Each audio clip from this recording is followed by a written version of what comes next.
Okay, so we're working on a Johnson FD-11, which and there's the serial number, made in Peterborough, Ontario, Canada, which is not very far from here. I've been in Peterborough many times. This is the lower cowl. The upper cowl's left it in the shed over there.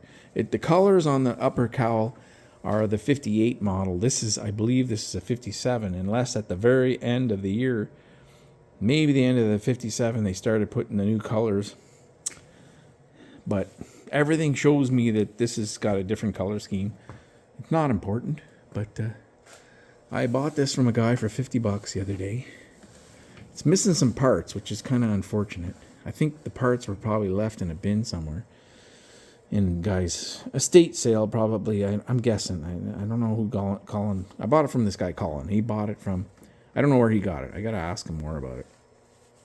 So there's a lot of rust right here on the very last, like half an inch of the cylinder there. You can really see it. And there's a little bit of rust further up in there. I'm going to try and clean off that rust without pulling the engine apart, without pulling the pistons out. I believe that if it's that rusty inside there, probably the rings are stuck inside that piston.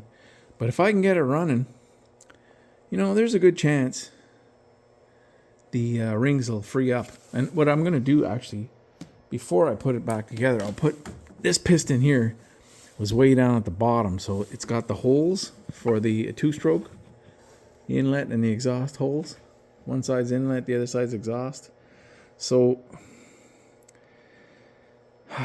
when I was pouring oil in this one, it was running right out and it ran down here. I thought, there's oil down here. Well, it's coming out the exhaust, I believe, inside this. The exhaust is right here. So it's dripping out of there and running down, making its way through anywhere it can. I'm pretty sure that's what that is. I mean, what else would it be? There was no oil on there a couple of days ago. Yeah, there's a little vent there to drain the water out. So the oil's running out somewhere because it went right through that sidewall.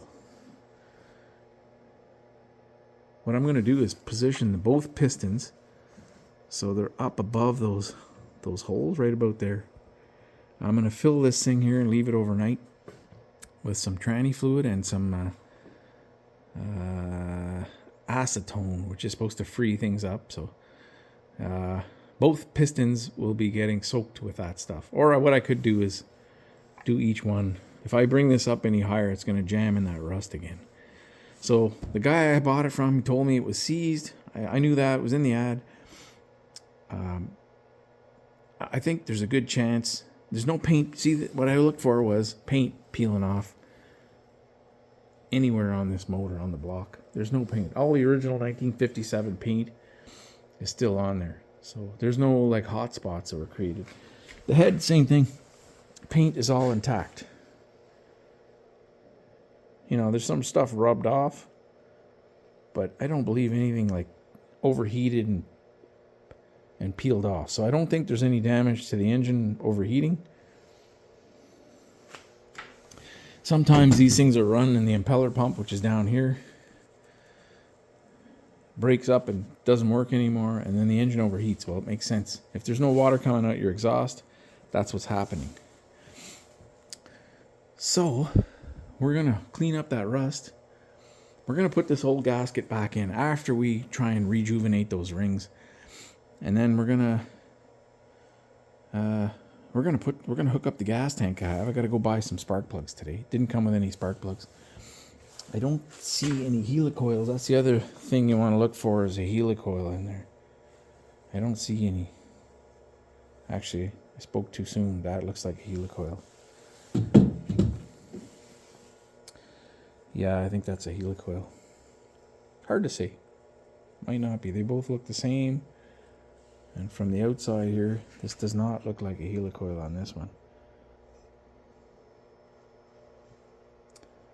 So we're in luck if that's the original threads. This motor probably does not have that much use. Like outboard motors are one of those things that it's not like cutting grass. You got to cut it every week all summer. 50, well, up here we have Canada here, so it's probably like 20 weeks a year or 22 weeks a year you cut grass. Well, you go out on the water a few times a year, may get miserable weather, not put it in the water at all one summer. A lot of these motors probably don't have hundreds and maybe even thousands of hours on them. So I'm hoping that's the case with this one. I might have to get some new spark plug wires, probably get a carb kit, definitely probably get a impeller down here, because I don't think this, I have a feeling it's never been changed. We'll open it up and see, but that won't be for today. That'll be another day.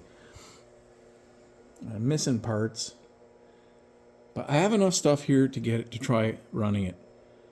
So I think the points are still in there. I can see the points through this opening up here. This opening is, I guess, to check your points without pulling the cover off the flywheel. So I had the breaker bar on this nut, 3/4 inch nut, and I was using a block of wood here, this little piece of hardwood, and I was tapping on there, and it all of a sudden it just went right down. That's just incredible. So we may have this old thing running. There's a conversion kit you can get. Yeah, I think you pull one of these covers off here, and you buy the pulse pump. So the pulse pump will operate a fuel pump. It would be a fuel pump. So I have to watch the video on that. T-Mike has some videos on that. He sells that kit. Maybe it's this cover you take off. I think it's one of these two. We'll find out. We're missing the shifter arm. And the tiller arm is not off this motor. So I believe this motor was probably on a boat with a steering wheel. And so I had cables. And then you'd pin your cable to this back here. That would be your throttle control. This wouldn't be on there. And then over here you'd remove the shifter, and then maybe something would attach here. I don't know. That's weird that shifter's missing. But I could probably fabricate something to get this thing tested out, see if it works. But I tried the... I don't want this video to be longer than 10 minutes, so I'm going to stop at 10 minutes no matter what. I tried putting this in gear. I think I tried neutral and forward and reverse, and it seems to work. So there's neutral. It's turning free. And that's forward, so it should jam again. Yep, so the gearbox works. And then the reverse is back here. Should lock again. Yep. So that's a good sign. And then it's back in neutral. The seals don't look that old.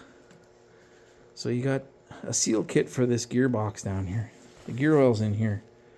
So you fill it here, you drain it here. There's a pressure tester you can put on there and pump it up to like 5 psi and leave it overnight and see if the seals are good. I don't have that tool. I don't know if I can rig something up to do that, but it's missing a lot of stuff. It's missing screws. It's missing... yeah, I mentioned what it was missing. It's missing the front cover. I have the cowl. They call it the upper cowl. I have that. And it's missing the air box. I call it the air box. It's they call it the silencer. Some people say the silencer. So we'll have to... probably going to have to change all these fuel lines. So... And the throttle seems to work.